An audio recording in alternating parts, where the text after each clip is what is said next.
Je suis Karine Vincent, j'ai 45 ans, je suis maman et je suis très heureuse d'être là, debout et vivante devant vous. Je suis honorée d'intervenir à la suite du docteur Dimitri Gangloff et au sein de ce très bel événement organisé par l'IPPP et coordonné par Jocelyne Roland, que je remercie tout particulièrement pour son invitation à intervenir ici. Il s'agit d'une première en France et permettez-moi d'avoir une pensée émue pour toutes celles qui font que je suis là aujourd'hui. Ces femmes vivantes et celles qui sont mortes de leur cancer du sein, ces femmes lumineuses ou devenues des étoiles, ces femmes inspirantes qui ont ouvert la voie à ce que je vais vous dire aujourd'hui. L'intitulé de ces journées, la tête, les jambes et les seins. Les journées TJS 2022 m'obligent à commencer par vous prier de bien vouloir m'excuser, car si je suis venue avec mes jambes, j'espère aussi avec ma tête, je crains d'avoir oublié mes seins quelque part dans un bloc opératoire. Alors permettez-moi, le temps de cette conférence, de remplacer la lettre S de vos journées par une autre lettre, un grand C pour les journées, la tête, les jambes et le cœur. Mon histoire avec le cancer a débuté il y a presque 30 ans, lorsqu'il a été découvert un cancer du sein à mon unique sœur, Christine, alors qu'elle avait 26 ans. Pendant 13 ans, j'ai été son accompagnante jusqu'à sa mort de son cancer à l'âge de 39 ans. 7 ans après sa mort, alors que j'avais un suivi régulier, mon échographe a découvert une lésion suspecte dans mon sein gauche, non palpable, non visible à la mammographie. La biopsie révélera un carcinome lobulaire infiltrant, hormonodépendant de 15 mm. Autrement dit, un cancer. Mon cancer, c'était en 2018. Dès l'annonce de mon cancer et lors de mon tout premier rendez-vous avec ma chirurgienne, j'ai demandé à avoir une double mastectomie, une ablation de mes 2 seins. Celle-ci me sera refusée. En 9 mois, j'ai vécu plusieurs biopsies, un harponnage de tumeurs, une tumorectomie dans mon sein gauche, l'annonce de marge non saine, le conseil cette fois-ci de la mastectomie de mon sein gauche, mais des freins pour accepter ma demande d'ablation simultanée de mon sein droit. Des recherches génétiques qui ne retrouveront aucun gène de prédisposition au cancer du sein, mais une généticienne et un oncopsychologue qui soutiendront ma demande de double mastectomie. Finalement, j'obtiendrai l'ablation de mes 2 seins, mais en simultané avec une reconstruction dite mammaire et immédiate, qui me sera présentée comme un passage automatique. Chez moi, ce sera un début de reconstruction dit autologue, par Dieppe, avec la pose d'expandeur. Des complications post-chirurgicales s'enchaîneront, et pour finir, après 6 mois de calvaire et de demandes réitérées, j'obtiendrai la dépose de mes prothèses temporaires et le retrait de mes étuis cutanés. La mise à plat de mon thorax sera enfin acceptée, pour ne pas dire forcée par moi. Si je suis devant vous aujourd'hui, c'est pour répondre à la question posée. Reconstruction à plat, une nouvelle démarche de reconstruction, point d'interrogation. Défiant toute logique, je commencerai par ma conclusion, la réponse à cette question. La reconstruction à plat n'est pas une nouvelle démarche, mais il s'agit d'un droit pour toutes les femmes vivant l'ablation d'un ou de 2 seins, lors d'un cancer du sein ou d'une prédisposition génétique ou familiale.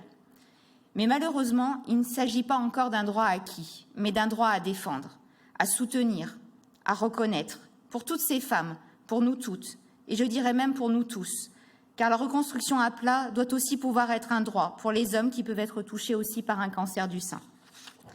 Vous l'aurez compris, mon engagement n'est plus uniquement personnel, il est collectif. Mon engagement n'est pas chirurgical, mon engagement n'est pas qu'une question de santé. Mon engagement est politique au sens noble du terme. Mon engagement est de faire reconnaître un droit à être reconstruite à plat, et non pas seulement à ne pas être reconstruite, comme cela est encore dit bien trop souvent. Si aujourd'hui je suis engagée pour la reconnaissance d'un droit à la reconstruction à plat, ce n'est pas pour autant que j'oublie que lors d'un cancer du sein, la reconstruction a été et ou sera aussi psychologique. L'engagement face à la maladie, face à sa maladie, face à son cancer du sein, est d'abord celui de rester vivante. Le droit à défendre est d'abord celui d'être accompagnée, celui de voir nos institutions soutenir avec autant de force et de moyens internationaux la recherche contre les cancers métastatiques dont nous mourrons que la recherche contre le Covid-19. L'accès aux soins et aux traitements innovants reste essentiel. C'est une question de vie ou de mort. Mon plaidoyer pour les femmes n'est pas d'affirmer que la reconstruction à plat est la meilleure solution pour toutes. La meilleure solution, c'est de permettre à chaque femme d'avoir le temps de sortir de son possible état de sidération suite à l'annonce de son cancer, d'être accompagnée pour pouvoir ressentir ce qui lui semble être le mieux pour elle, sans être influée par quiconque. Et donc, il faut que toutes les options possibles puissent lui être présentées par celles et ceux à qui elle confie sa vie, les membres de son équipe soignante. Depuis janvier 2002, je siège avec notamment le docteur Dimitri Gangloff, comme il vous l'a dit tout à l'heure, à la Haute Autorité de Santé dans un groupe de travail intitulé « Reconstruction mammaire ». Ma volonté, vous l'aurez compris, est de faire reconnaître la reconstruction à plat comme l'une des options possibles lors de l'ablation d'un ou deux seins, au même titre que les autres alternatives de reconstruction d'un volume mammaire. Depuis mon premier témoignage que j'ai écrit pour l'association Rose Up, il y a 2 ans, j'ai beaucoup réfléchi, beaucoup lu, beaucoup partagé, beaucoup recueilli de paroles, de mots, MAUX, et de ressentis d'autres femmes. Et je vais donc vous livrer l'état de ma réflexion aujourd'hui sur ce droit à la reconstruction à plat. Déjà, je trouve que le fait d'employer les termes de reconstruction mammaire est un véritable non-sens. L'acte chirurgical de mastectomie vient retirer la glande mammaire, porteuse de cancer ou de risque de cancer. Il n'est donc pas question de reconstruire la glande mammaire, mais de reconstruire un volume mammaire, de redonner l'apparence d'un sein. Dans la reconstruction psychologique, le deuil du sein est reconnu comme une étape essentielle. Il me semble donc, de la même manière, qu'il ne convient pas de parler de reconstruction du sein, mais seulement de reconstruction d'un volume de sein. Après la mastectomie, après l'ablation du sein, le sein est mort. Le sein, organe si difficilement définissable entre organes sensitifs, sensuels, sexués, accessoires, parfois nourriciers. Le sein n'est plus. Je crois important de laisser à la femme le temps de la perte, le temps du deuil. Cela peut notamment lui permettre de mieux vivre cette ablation d'une partie de son corps, en lui permettant parfois de développer un sentiment de libération du cancer, qui est le premier objectif de la mastectomie, de ce traitement d'ablation du sein. Après avoir dit cela, il me semble très contradictoire d'encourager les reconstructions volumiques dites immédiates, c'est-à-dire réalisées dans le même temps opératoire que la mastectomie. Très contradictoire d'encourager le surinvestissement chirurgical et financier pour que les femmes ne se réveillent jamais de cette opération sans sein, alors même que justement, leur sein va ou vont leur être retirés, non pas d'ailleurs par choix, mais par la fatalité du cancer. À mon sens, la reconstruction immédiate d'un volume mammaire devrait être préconisée de manière résiduelle et nécessiter que l'on se donne les moyens de s'assurer que la femme ne soit pas dans un état de sidération lui empêchant de décider au mieux pour elle-même. Le risque de ne pas pouvoir faire ou de complexifier le deuil de son sein doit pouvoir être intégré dans la prise de décision partagée entre la femme et ses soignants. Il me reste à vous dire ce que vous attendiez, je crois, de moi, vous présenter la reconstruction à plat, de la manière dont je suis convaincue qu'elle devrait l'être dans nos parcours de soins de femmes vivantes et libres. Chaque femme devrait pouvoir recevoir systématiquement une présentation de toutes les options possibles de reconstruction, y compris la reconstruction à plat après l'ablation de son ou de ses seins. Cette présentation doit être faite par l'un des membres de son équipe soignante qui a le temps, ou à qui on donne le temps, ou qui prend le temps d'expliquer, d'écouter et d'entendre sa patiente.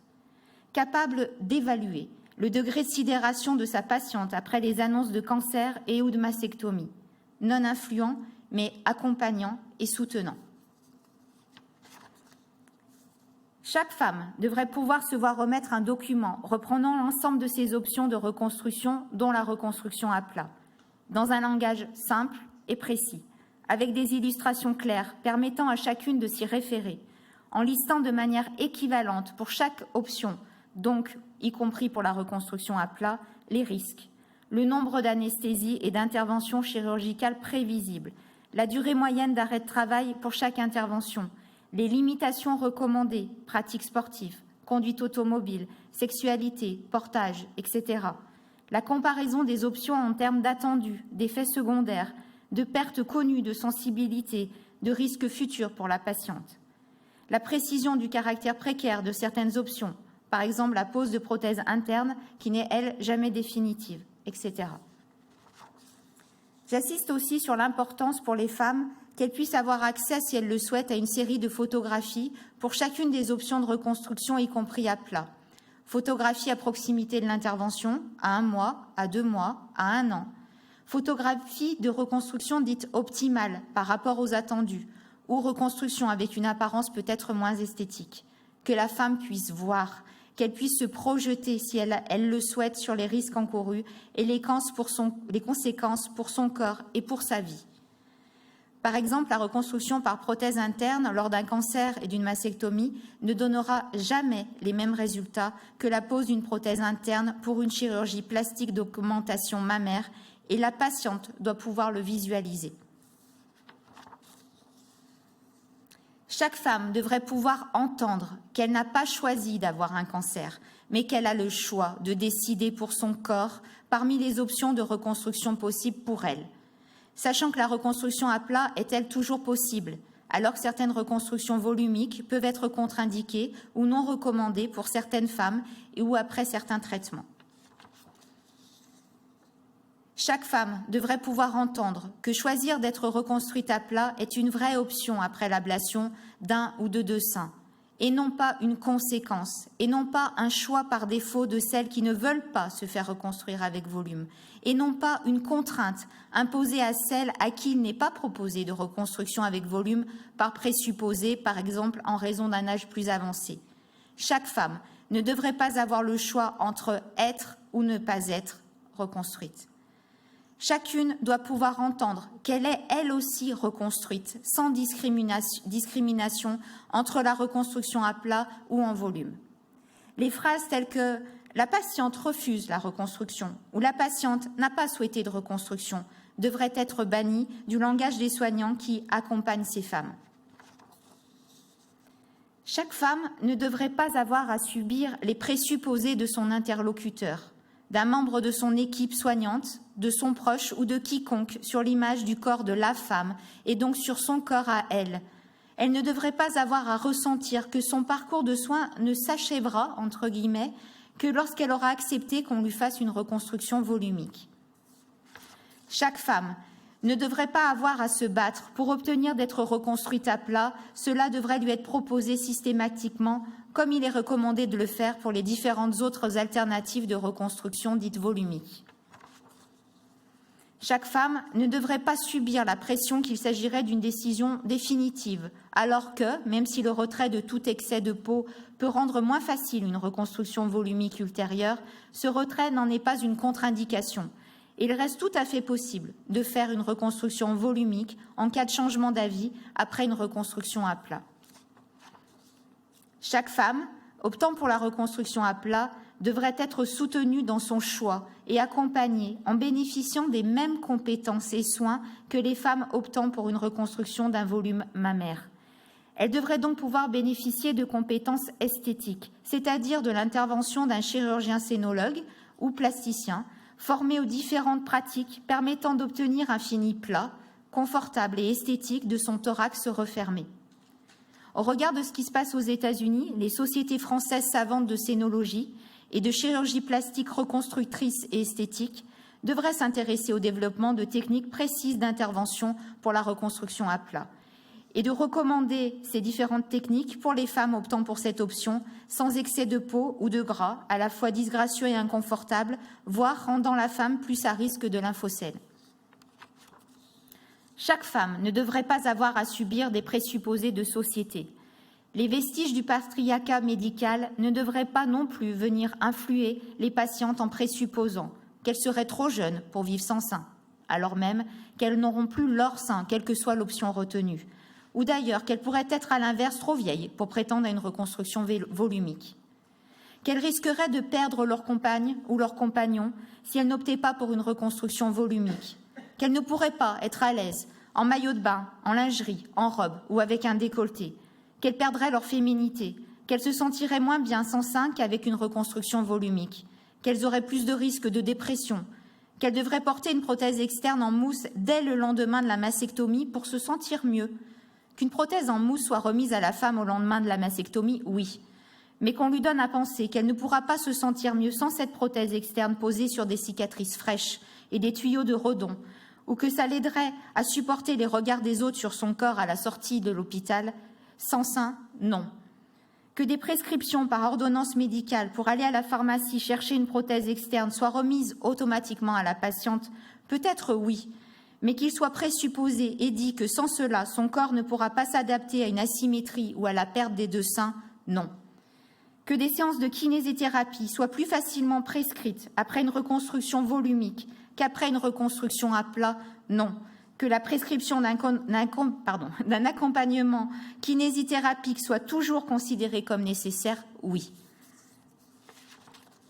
Chaque femme qui n'aurait pas pu bénéficier d'une reconstruction à plat à fin esthétique devrait pouvoir bénéficier d'une prise en charge totale de la reprise chirurgicale de ses cicatrices pour qu'elle puisse obtenir un thorax plat et confortable si c'est son souhait.